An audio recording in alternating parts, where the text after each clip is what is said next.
Hey, what's going on everybody? It's Gabriel here, and this is my parents' room. I hope you like it. I like the scenery here, honestly. I like the background too. So, yeah.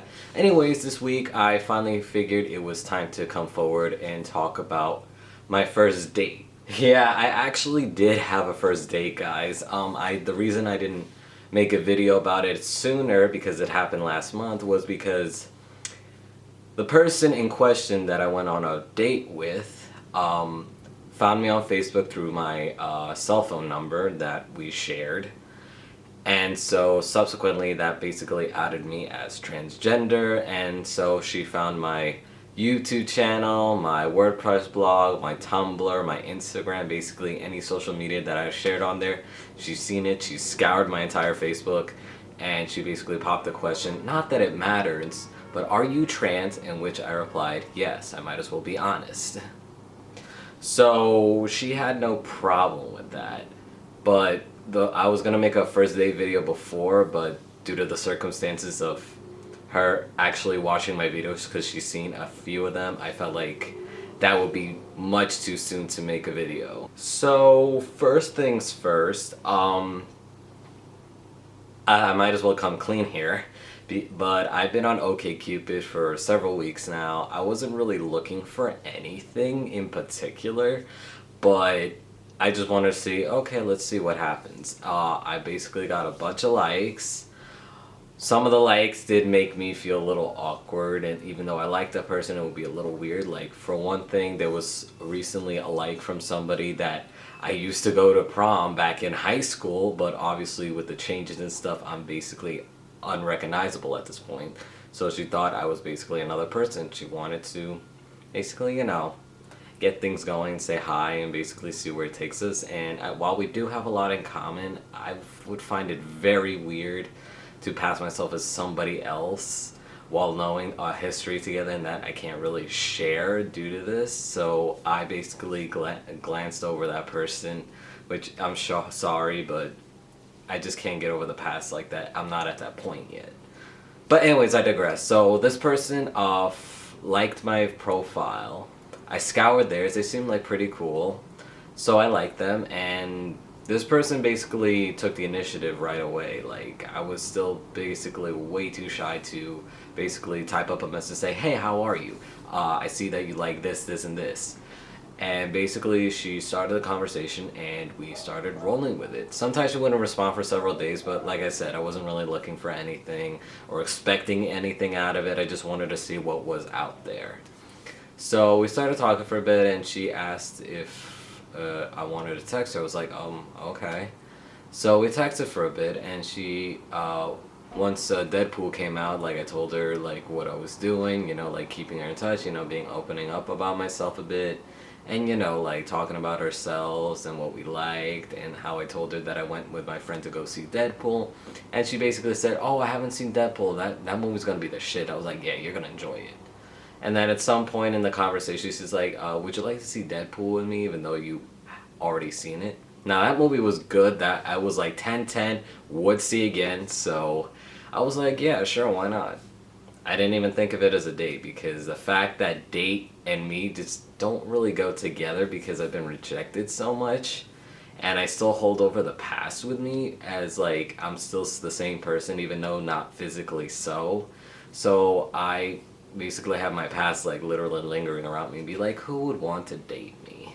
And basically think of many excuses of why dating me isn't really plausible. But that's just me. I have a couple of things that I have to work out, which included in my mental health videos. This is what I was talking about, along with other things like career and future. So anyways, we at some point set up a date. She kept asking if I'm still willing to go to see Deadpool, even though I recently got laid off. Like I said, this happened last month. I couldn't talk about it right now because, I didn't want to hurt her feelings and all that, but I think enough time has passed that I can finally talk about it in this video. So we get ready. I actually filmed myself getting dressed, but I don't want to put it in here, and basically my thoughts of before the date. And I was like, it's gonna be fun. Like, if nothing else, I get to see Deadpool again, and also get some experience of what to do in the future dates that I might go on or may not go on. So I was like, this is gonna be a learning experience. And the date to summarize, was a bit of a disaster. Because for one thing, usually people sit in the back of the movie theater, and she sat in the first few rows. I didn't expect that. She said she was like trying to navigate me to where she was, and I thought she was like, oh, I'm on the left. I go to the right. Oh, I'm on the right. Oh, I'm actually in the front. I was like, you couldn't really specify that, and I ended up watching Deadpool all by myself while she's all the way sitting somewhere else. And she's like, it's okay, you failed. So once the movie ended, I honestly did contemplate to leave her there, just like run out of the movie theater. But good manners really don't permit it, and I'm not that kind of a person. So I still stuck by the date, like just at least to make sure she gets home safe. And we still did some talk, but I could already tell, like, the way the date started, like, it wasn't gonna work out. And I think she knew it too, because right after that day, after I said goodbye at night, this was during the nighttime after work, that it wasn't going to work out because I haven't heard from her since. But she's still my Facebook friend. Things didn't work out, but that's okay. It's only my first date. I didn't really expect anything out of it, but I did have fun. It was a disaster. It was our faults on both ends, so hopefully in the next dates it won't be like that if I ever go back on a date, because like right now I'm trying to work on myself at the moment, and if I can't really take care of myself emotionally, how could I take care of somebody else emotional needs as well? So it's like it wouldn't be any good if I went on a date with someone I'm not emotionally or mentally capable of it yet, when I'm trying to find a therapist and try to sort my things out. So all in all, this first date, I did learn a few things, but it didn't go very well. But I do have hopes for the future that I'll probably find someone. I'm bisexual, so it could either be female or male or anyone in between. I'm not sure on the pansexual yet, but I'm pretty open to most identities. I just don't give myself the label pansexual yet because I've never experienced it. Like, why would I label myself something that I haven't experienced an attraction to? Because most of the people I've met are pretty binary. So yeah, right now I do identify as bisexual, though I'm starting to lean more toward gay. So I'm pretty open, and ideally I do want to like possibly prefer trans guys, even though I wouldn't really know them from an atom. Because, you know, like, a lot of people do pass, and, like, how can I differentiate cis guys and trans guys, especially when they've been on T for so long?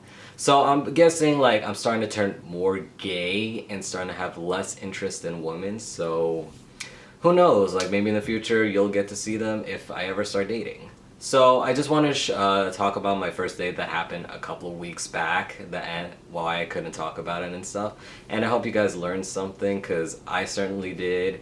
I haven't been on a date since I was like 19, actually. It's been that long, and I'm gonna be 24 in a few months. So yeah, I learned a lot. I hope you guys enjoyed this little tidbit of myself. I'm kind of like pouring my heart out to this video. So please give the video a thumbs up if you enjoyed the story. Please subscribe. I post a video every Wednesday, and maybe additional videos depending on like if the moment allows for it. And I also write on my WordPress blog. You should definitely check that out. I also post on Twitter sometimes and Instagram. I think I post a picture like every day. And also I have my WordPress blog where I try to at least update it once a week. And recently I published this blog post about a different type of dysphoria. How even in this video I'm not even binding. Like, I don't bind all the time. And right now it kind of looks like I'm pre-op in this video, but I'm really not. I'm still working toward top surgery, which incidentally I started making phone calls, all that, so you can expect a video on that very soon. And I know the wait's gonna suck, but I'll be there. Will you?